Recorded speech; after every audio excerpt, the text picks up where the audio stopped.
we need to talk about the most controversial Halloween Horror Night spooky house thing of all time, and that is Maximum Carnage. Let me take you back, okay? It's 2002, I think. And as always, Universal does their Halloween Horror Nights where they have these mazes, scare house things, which I've never been to. I would love to go one of these days, but that thing always seems to sell out. If anyone's out there, it's got the ticket hookup. How do I get into this thing? I want to go one year. But they have changing houses. They do different new themed houses every year. And one year they held it at the Island of Adventures, and in the Marvel superhero town, I don't remember what that place is called, Superheroville, Marvel place, in the Marvel place, yeah. You know, where you got the Spider-Man ride, you got the Incredible Hulk ride, you got the superheroes galore. So, what do they decide to do? Okay, well, all the superheroes, they're gone, or they're dead. I guess the supervillains won. And who's the main supervillain they're really promoting? It's Carnage. I'm not the biggest Carnage fan, okay? He's just kind of an supervillain. I know he's like kind of creepy and, you know, he's a serial killer with a symbiote, but like, I think they just created him because Venom was such a popular character at that time. He was surging, just coming out of the mid-90s, right? So they had to make a bad guy, Venom, and so they made Carnage. But like, he doesn't really like do anything. Like, think about it. He doesn't really accomplish much as a supervillain, let's be honest, right? You got Green Goblin, Norman Osborn. Killed Spider-Man's first love, Gwen Stacy. Okay? Carnage didn't do that. Doc Ock. He did a little mind swipe with Spider-Man. He put his brain into Spider-Man's body. He became the superior Spider-Man. Okay? That's pretty, you know, Doc Ock, he's been around for a while. I'm just saying. Carnage, I don't know what Carnage has done. Also, in the mid-90s, they had this comic book run called Maximum Carnage, which it's a pretty mediocre comic book tie-in. It's a 14-part series that ran across multiple Spider-Man comic books. And at the time when that came out, Marvel was doing this a lot, and it pissed off a lot of Marvel fans because a lot of people didn't live by comic book stores. They had to get their comic books mailed to them. And some people would only sign up for very specific books. And Spider-Man had like 4 books back in the day, I want to say. He had Amazing Spider-Man, Web of Spider-Man, just regular Spider-Man, Spectacular Spider-Man, I think, too. Spectacular, Sensational Spider, there's a lot of them. There's a lot of them back then. And if you only signed up for Amazing Spider-Man, you only got a couple issues of this massive tie-in that stretched across multiple books. Like part 1 in Amazing Spider-Man, part 2, Web of Spider-Man, part 3, Spider-Man. So if I'm only collecting Amazing Spider-Man, I'm only getting like a fourth of the actual storyline. Marvel did that a lot back in the day, and it angered a lot of people. And this is when Marvel kind of was getting ready to go bankrupt. It got real greedy in the mid-90s. The greed didn't help. Maximum Carnage was kind of a great example of the Marvel greed. Overall, the Maximum Carnage comic book storyline went on way too long. A lot of it was just, it's just a kind of a generic storyline where Carnage got together with a couple other baddies and they wreaked havoc on the city. Most of it's pretty forgettable. But the only saving grace was its awesome video game. You had it on the Sega Genesis, you had it on the Super Nintendo. It's a side-scroller, beat 'em up, Spider-Man. You can play as Venom at one point, and as a little kid, I was like, it was freaking awesome, guys. It's great. You're just scrolling around, you're beating up the bad guys. You gotta beat up Carnage. You gotta beat up Carnage and his buddies, because Carnage put together his own little super group. You got like Demo Goblin, Doppelganger, I think Shriek, some other guys. Spidey, he had his superhero group. He had like Spider-Man, Captain America, Iron Fist, Venom, Cloak and Dagger. And they get together, they beat up the Carnage, because Carnage and his crew is, they're blowing up the city. They're doing bad stuff, because they're bad guys, right? I remember at one point, like you're standing between 2 bad guys, you could web them, and then pull them together and like smash them. Great game. Great game. Great game. That's Maximum Carnage's only saving grace. Spooky night, spooky Halloween night. Carnage. He's in charge. There's not a lot of video of this extremely controversial event, okay? But the things that I have seen, right? And you walking on into that section of the park. It's a bunch of fog and mist. You see Mephisto. Already, that's a bad sign. Mephisto, he's like the devil in the Marvel universe, okay? That's spookiness right there. That's top tier spookiness. That's a guy who, in comic books, exchanged the love of Mary Jane and Peter Parker to save Peter Parker's dying Aunt May. He took their love, and Spider-Man and Mary Jane never got married. As a result, it's dumb. It's very dumb. I'm very upset about this, okay? Because I'm a big Mary Jane Watson fan. Huge fan. Didn't like that. Anywho, Crossbones. Sure. You know, he's kind of like he's a white supremacist, kind of likes Red Skull, doesn't like Captain America. That's a good kind of thug, walk around dude. That's scary. That's especially scary right now because you know where he was on January 6th. Wasn't at home.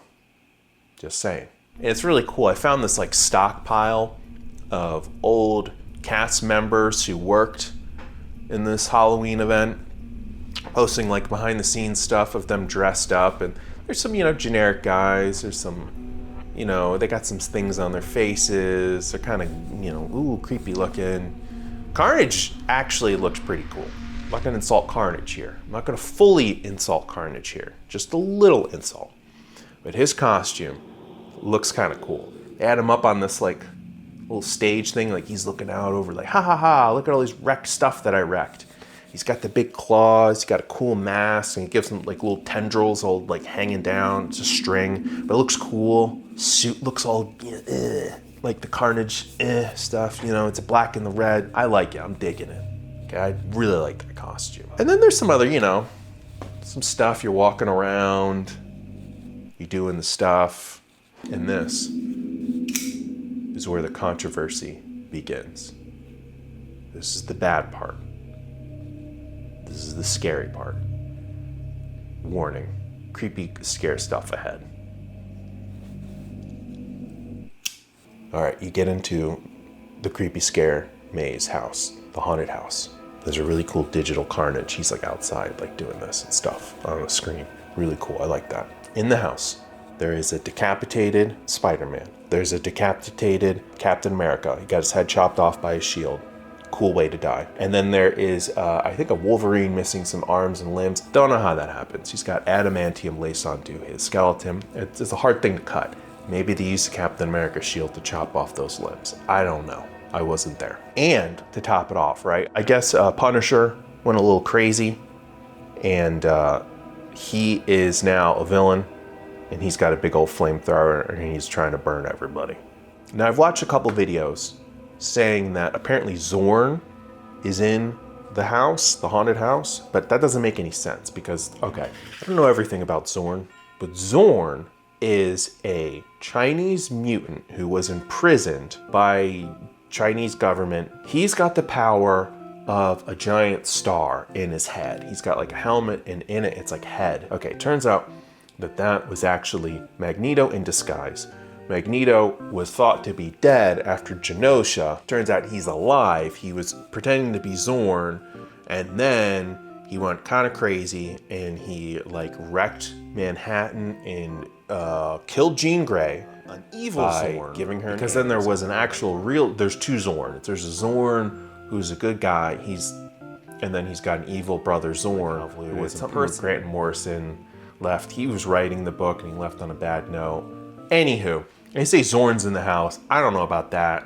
If you got Zorn in this haunted house, you're in trouble because that's basically like a Magneto. And that's a top tier. That's an ultra top tier. That's an omega top tier mutant, okay? He's wrecking house. Okay, that's a scary guy. I don't think that's Zorn. I think that's just like a generic kind of thug. I think some people are saying it's like a Red Skull henchman. Makes sense. Yeah, they would 100% be there. If Crossbones is there, they're there. And then you get the, what's her face? Hold on, what's her face?